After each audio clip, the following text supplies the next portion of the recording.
Greetings, this is the man who pretends to be Charles Darwin, and I'm speaking to you from Strasbourg, France. It's actually a major city, and there's about 1 million people depending on how you define the edges of the city. But mostly what we see around here are the suburbs of Strasbourg. The only part of Strasbourg you can actually see here is right where my finger is. It's pointing to the capital of the European Parliament. Now, Strasbourg is the secondary capital of the European Union. The first capital is, of course, Brussels, but this is an important second city of the European Union. And this is a beautiful canal over which there is a bridge, and this bridge has maintained by the city a lot of flowers. So it's quite a beautiful place. Down in this direction, which is where I live now in those apartments, there used to be swamps and farms. Today there are still farms, but the swamps have been drained and apartments built, and the water that used to be in the swamps now goes into the canal. That was about 1,000 years ago, before the canal, and still there's a cluster of little municipalities that are all so close together that you cannot tell where one starts and the next one ends. So there's like Unheim and Bischheim, and even in the other direction one called Sewall Wright. They're all crowded together. And that's a beautiful place to live. But of course, I'm not here to talk to you about France. I'm not here to give you some reasons why you should think that this is a beautiful place to live. There are hundreds of other videos about that. I'm here to talk to you, not surprisingly, about evolution. So anyway, in these videos, I revere Darwin, and I've done that in my various books as well. But today I'm here to tell you about the wonderful ideas of Sewall Wright, who is an American geneticist. He died a few years ago at the age of 100.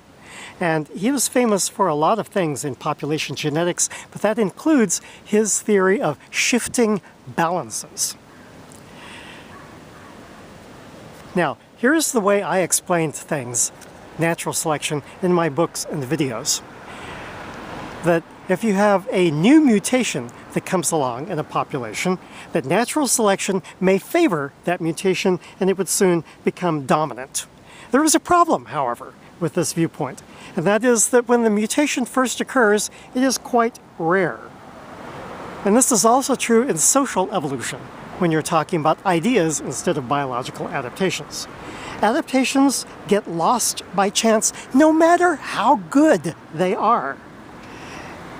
But if you have lots of small populations that are in contact, just like you have lots of small municipalities that are in contact with one another right here, then a mutation can spread through one small population. And then when it does that, it's no longer quite as rare. So an idea that wouldn't stand a chance getting started in Strasbourg as a whole, it could be the next big new thing in Sewall Wright. That wouldn't be so hard to do, because then the odds against it, if there's 1,000 people who adopt the new idea in Sewall Wright or Bischheim, then there would be 1,000 chances out of 1 million for the idea to catch on. Not just 1 out of 1 million. 1,000 chances out of 1 million, that's 1 out of 1,000. That's much better odds. Sewall Wright said that's the way evolution works, that if you have a new adaptation, it gets started not in the great big population, but in a smaller population where it can then spread and become common, and from there it can go to a larger population. So what he called his shifting balances theory provides stepping stones toward adaptation. Now, there was a famous inhabitant of Strasbourg several hundred years ago, Johannes Gutenberg. You might have heard of him, the inventor of the printing press. And you might say that that was such a good idea that as soon as he came up with the printing press, that it would have spread all over France and all over the world. However, that is not what happened. It got off to a very difficult start. And if he tried to start the idea of the printing press in Paris, it might never have gotten off the ground. And the reason is because there were so many vested powers in Paris who were dependent upon not having the free exchange of printed ideas, who were dependent upon people not having the ability to spread ideas in writing, that it might never have gotten started. But it got started in Strasbourg, actually also in Mainz, Germany. Those are the two places where Gutenberg flourished. And as a result, look at this nice swan right here. As a result, his idea was able to spread not by getting started in Paris, but by getting started in Strasbourg and then spreading from there.